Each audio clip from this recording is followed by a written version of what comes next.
ನಮಸ್ಕಾರ ವೀಕ್ಷಕರೇ, ವಿಶ್ವದರ್ಶನ ಡಿಜಿಟಲ್ ಕಂಟೆಂಟ್ಗೆ ತಮಗೆಲ್ಲ ಸ್ವಾಗತ. ಹುಬ್ಬಳ್ಳಿಯ ಮಂಟೂರು ರಸ್ತೆಯಲ್ಲಿ ಕರ್ನಾಟಕ ಸ್ಲಂ ಅಭಿವೃದ್ಧಿ ಮಂಡಳಿ ವತಿಯಿಂದ ನಿರ್ಮಾಣವಾಗಿರುವ ಮನೆಗಳ ಹಸ್ತಾಂತರ ಕಾರ್ಯಕ್ರಮದ ವೇಳೆಯಲ್ಲಿ ವೇದಿಕೆಯ ಮುಂಭಾಗದ ಕಟೌಟ್ಗಳು ಬಿದ್ದು ಸ್ಥಳದಲ್ಲಿದ್ದ ಮೂವರಿಗೆ ಗಾಯಗಳಾಗಿವೆ.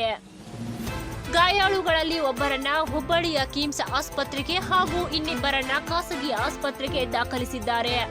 ಬ್ಯಾನರ್ ಕಟ್ಟುವ ಮುನ್ನ ಸರಿಯಾಗಿ ಮುಂಜಾಗ್ರತೆ ವಹಿಸದ ಹಿನ್ನೆಲೆ ಈ ಘಟನೆ ನಡೆದಿದೆ ಎನ್ನಲಾಗುತ್ತಿದೆ. ಕಾರ್ಯಕ್ರಮಕ್ಕೂ ಮುನ್ನ ಈ ಘಟನೆ ನಡೆದಿದ್ದರಿಂದ ದೊಡ್ಡ ಅವಘಡ ತಪ್ಪಿದಂತಾಗಿದ್ದು, ಈ ಹಿನ್ನೆಲೆಯಲ್ಲಿ ಕಿಮ್ಸ್ ಆಸ್ಪತ್ರೆಗೆ ಹುಬ್ಬಳ್ಳಿಯ ಕಮಿಷನರ್ ಶಶಿಕುಮಾರ್ ಹಾಗೂ ಡಿಎಚ್ಒ ಹೊನಕೆರೆ ಭೇಟಿ ನೀಡಿ ವಿಚಾರಣೆ ನಡೆಸಿದ್ದಾರೆ.